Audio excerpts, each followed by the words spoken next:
All right, guys. I have just typed out a DBQ here. I recorded this about 2 more times before this, and because of the size of the file, it would never upload.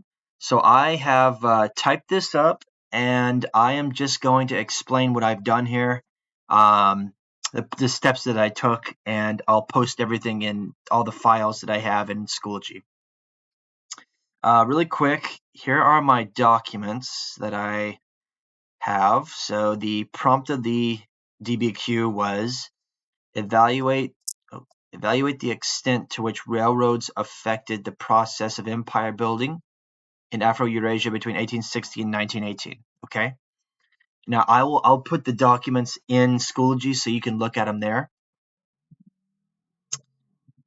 I'm going to take this off. Now, first step, the first thing I did here was I turned the statement, the prompt, into a question. So you can see here, it's the prompt is evaluate the extent to which railroads affected the process of empire building in Afro-Eurasia between 1860 and 1918. Okay. Now keep in mind, this is just a random set of documents that I picked. I did not look at these before, and so I had to create an answer based on all this. Now, step one, I turned it into a question. I said, instead of all this academic wording, I said, how much did railroads impact empire expansion in 1860 to 1918, right? And in fact, you could probably simplify this even more, right? How much did railroads impact the growth of empires, right?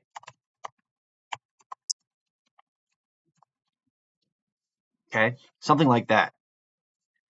Now, what I've done also is now you'll have scratch paper on the DBQ, but what I did is I wrote mine out here.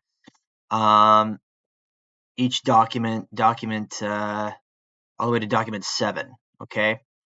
Now I really haven't done too much here, and I'll tell you what I've done here. So each document, what did I do? I said, who was it written by? Now this is to give me a better understanding of what the document is about. Okay. Who was it written by? What might the spice tea element be for this one? What actually is the document? And who is the audience? Okay.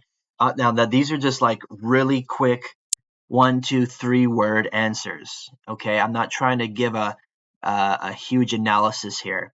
So in document 1, right? Who was it written by? Written by Indians to the British government. The whole idea of the document was social. And what was the document actually? A petition. And who was the audience? The British government, right? So I've actually taken care of about 2 or 3, depending on how you want to look at it, caps, just in that one statement, right? Now I got most of this, all of it actually. All of this I got from the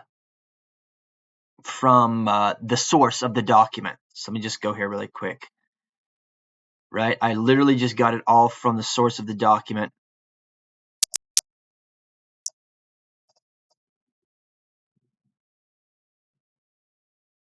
Not trying to fool anybody here.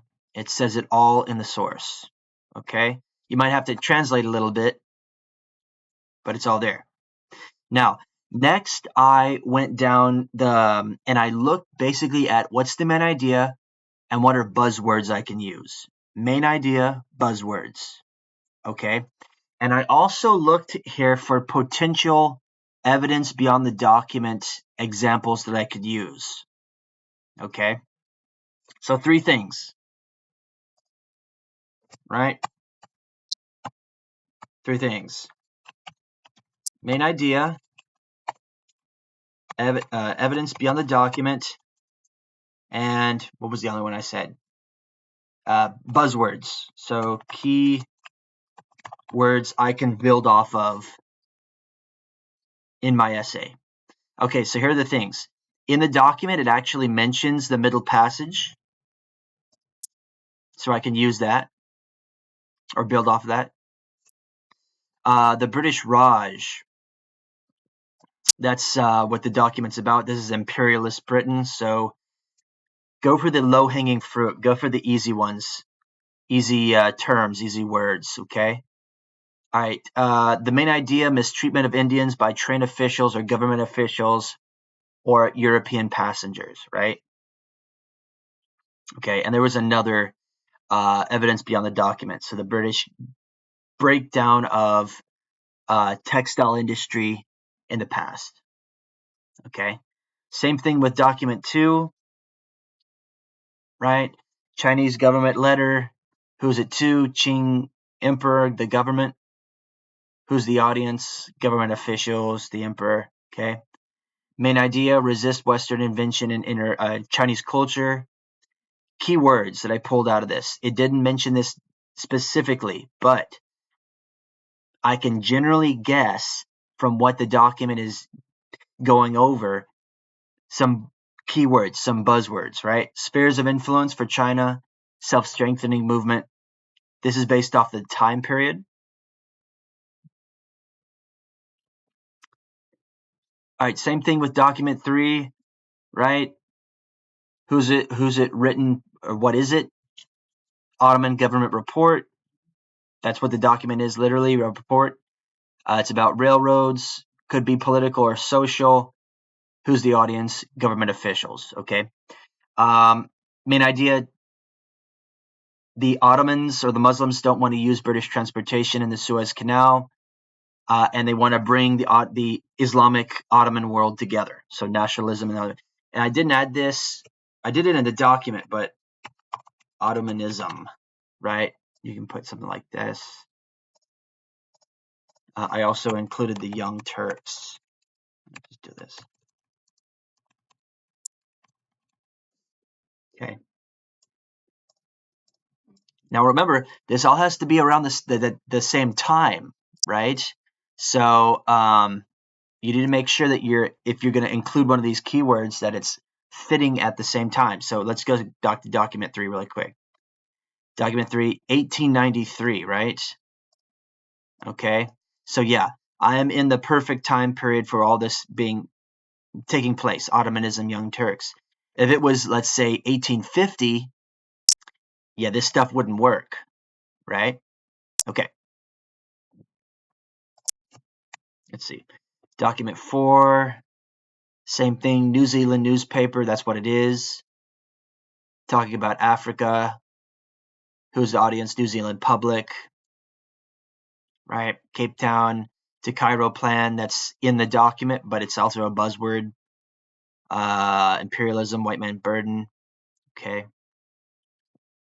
So as you can see, literally all I'm doing is I am just taking key things from the source, look for the main idea, create buzzwords, find keywords. Sphere of influence, the great game, okay, stuff like that. Same thing in France, white man's burden. I didn't mention this in the document, but I could say the conquest of Algeria and France's desire for people to assimilate. Assimilation. And so there you go, stuff like that. Document 7, again, what is it talking about? Whatever's in the main idea, you should be able to translate that to a few key idea words, right? In document 7, they're all talking about unifying people, okay? Unifying people. So what's one thing you can think of? Nationalism. That's what unifies people, right? And this is actually an evidence beyond the document. So you can use that. Okay. Now, next step. 3 claims. I need 3 groups of documents, right? I'm going to have 3 body paragraphs. So as I'm going through these documents, right, I'm looking for these keywords, okay? Spheres of influence, nationalism, white man's burden, right? Nationalism, all this kind of stuff. This one was a little tough for me because what happened was I started writing stuff out and I couldn't think of the last claim to use. So I kind of just made one up from the leftovers that I had. Sometimes you can do that, sometimes you can't. In this case, it was something that I could do with the leftovers here. So what did I do? Claim 1, unifying people. Now I didn't use all 7 documents. You don't have to use all 7 documents, so don't, right? Unless you're aiming for that complexity point. Okay, claim 1, unifying people. So basically, like the idea of nationalism. Okay, documents set 3 and 7.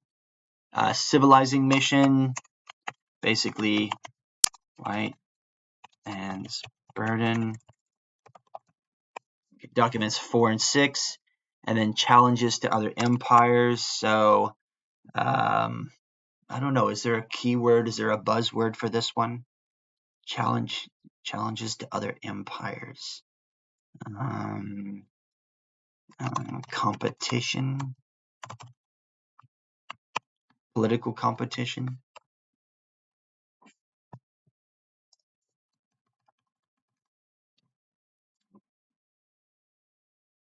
Could be economic competition, I guess. Yeah. But usually you'll be able to just attach one kind of big buzzword to each one of these things. All right, 2 and 5. So then what I did is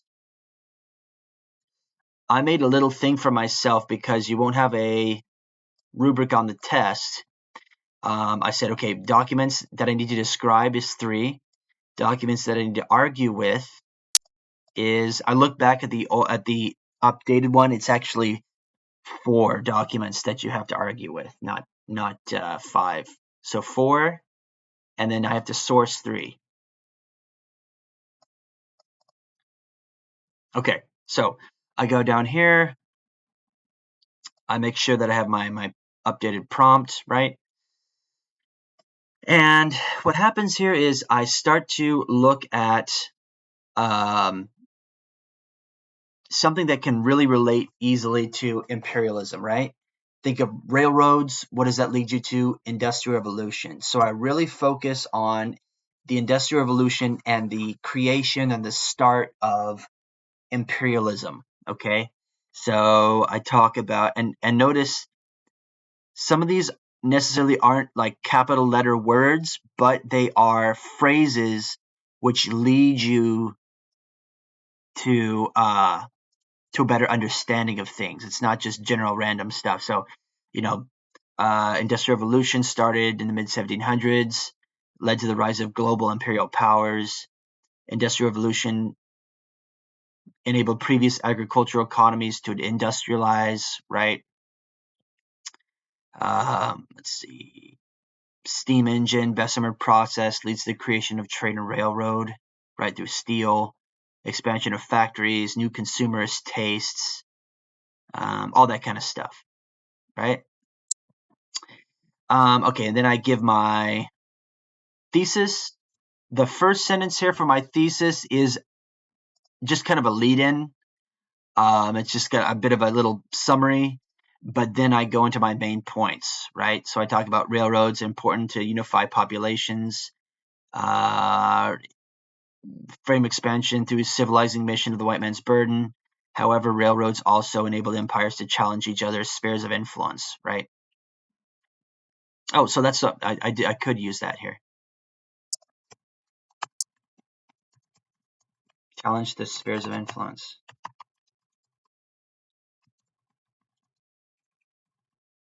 Yeah. Okay. Anyway. So after that, I will go to the my claim.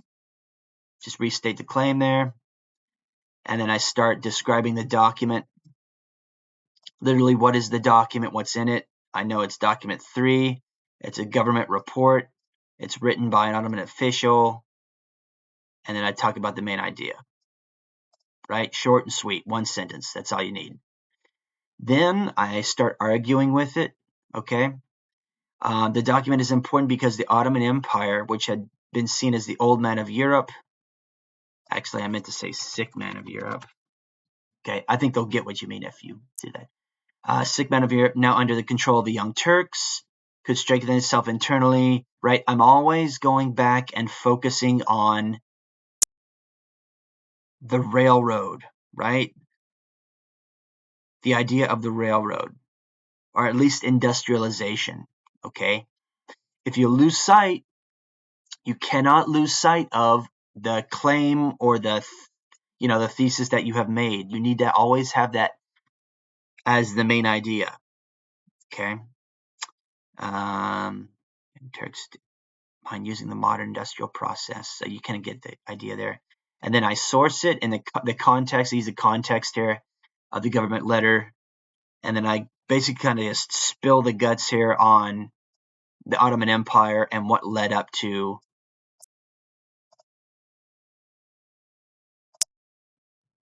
it using railroads and unifying. So you can see some of these keywords that I used here. Ottomanism, all that kind of stuff. Then I move on. At the same time in document 7, right? So now we're at 7, written by an army officer. Again, what's the medium that it's made in? Main idea, right? It's all one sentence, okay? Don't spend too much time on that. Similar to document 3, if the British are able to unify the subcontinent of their common goal, the British can bring isolated Indian populations into a larger economic and cultural system led by the British Empire. And I go back to this a couple of times, but unification of the British Raj was essential because of the constant competition with the growing Russian Empire to the north, competing through the Great Game. So I go back to this a lot, just as a point of competition. So that's just what I did.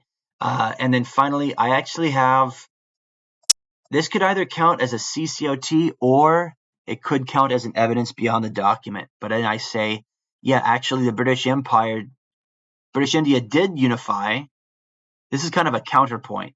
British India did unify, but it didn't unify the way the British wanted it to. So the British goal of unifying India, assisted by the railroad system constructed by Indian coolies, so workers, will achieve its goal, but not in the way the British suppose. In fact, nationalism will sweep through India, but will be led by Gandhi and the INC, the Indian National Congress, and will lead to Indian independence in 1947. So I'm kind of going a little bit in the future and showing, hey, 50 years from now,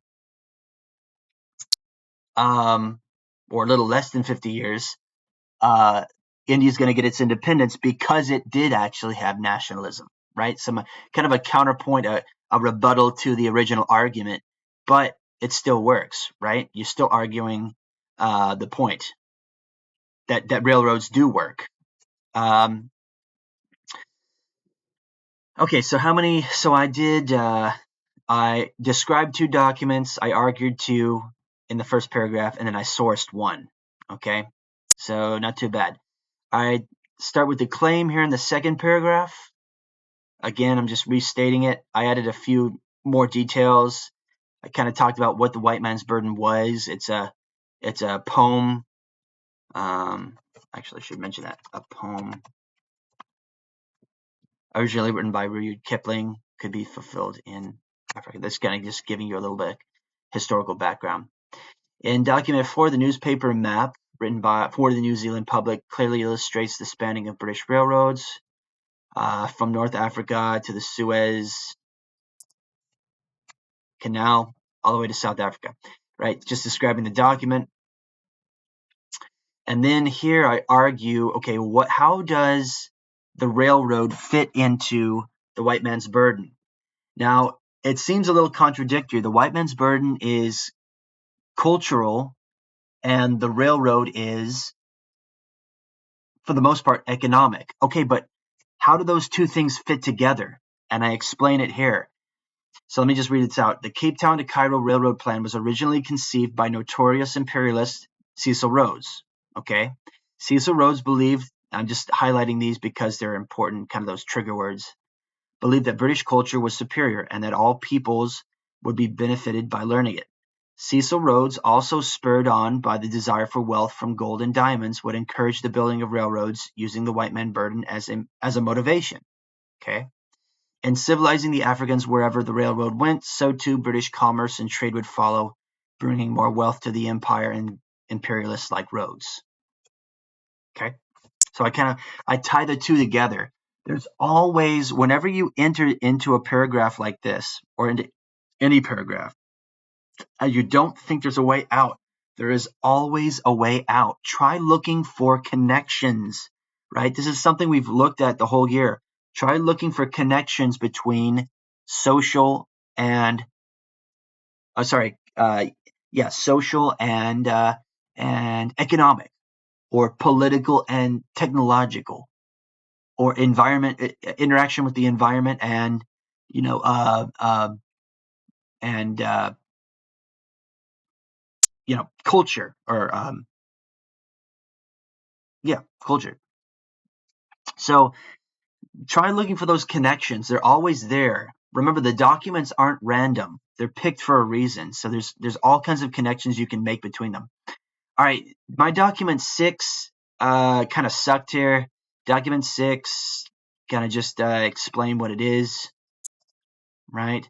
And then I really had spent all that I was going to talk about on document 4. So I kind of just did a half-hearted attempt here at throwing some kind of argument together. And that's okay, because look, remember, you only need 4, the minimum. 4 is the minimum. 5 is what I want you to write. Okay? So I wrote, I think in total I wrote 5. So let's say that one doesn't work. I still got 4. So I'm good. I'm in the clear.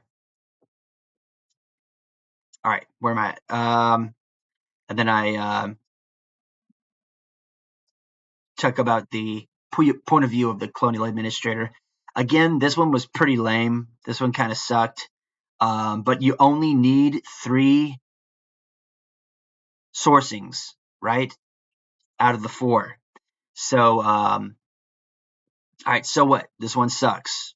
I got 3 left, and that's what I need. So you're okay, or I'm okay. All right, next, my last claim. Describe the document. Who wrote it? What's the main idea? Okay. Then I argue with it. So how do railroads impact China? Well, you got to think back, right? Think back. This is in the planning stage, but think back to China. What's its plan to industrialize? I thought of the self-strengthening movement. I said, okay, they're going to try to build their own railroads to compete with the West. So there we go. I landed on that, and I'm just going to hang on that point and explain it and say this is how railroads are going to try to protect it or keep it safe from imperialism, right?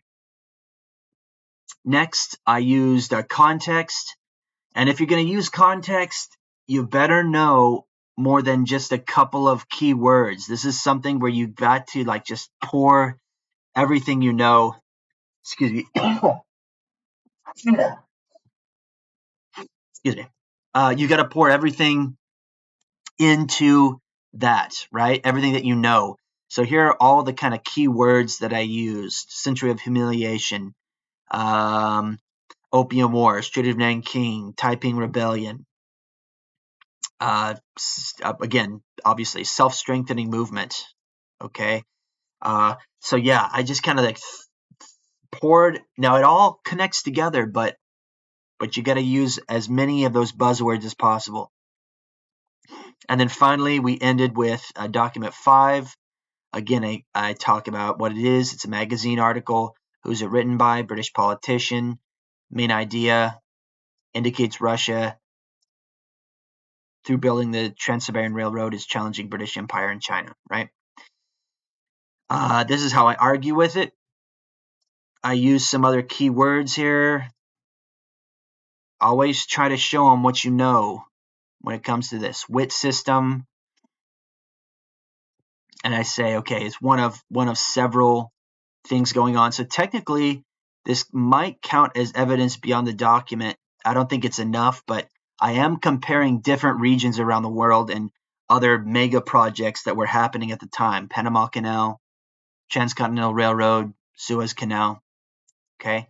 And then I go back and I explain again what the great game is and how the railroads lead to colonial or imperialistic competition, right? So I'm taking that railroad thing and I'm tying all my arguments around that. The railroad enabled empires to expand. Empires therefore clashed or competed with one another. And then in the last one, the document 5 here, I talked about the intended audience, and I just kind of explained, hey, the British public is the audience. How is the audience going to be impacted by Russia expanding a railroad, right? And I just go back to those key phrases, right? Don't try to make this complicated.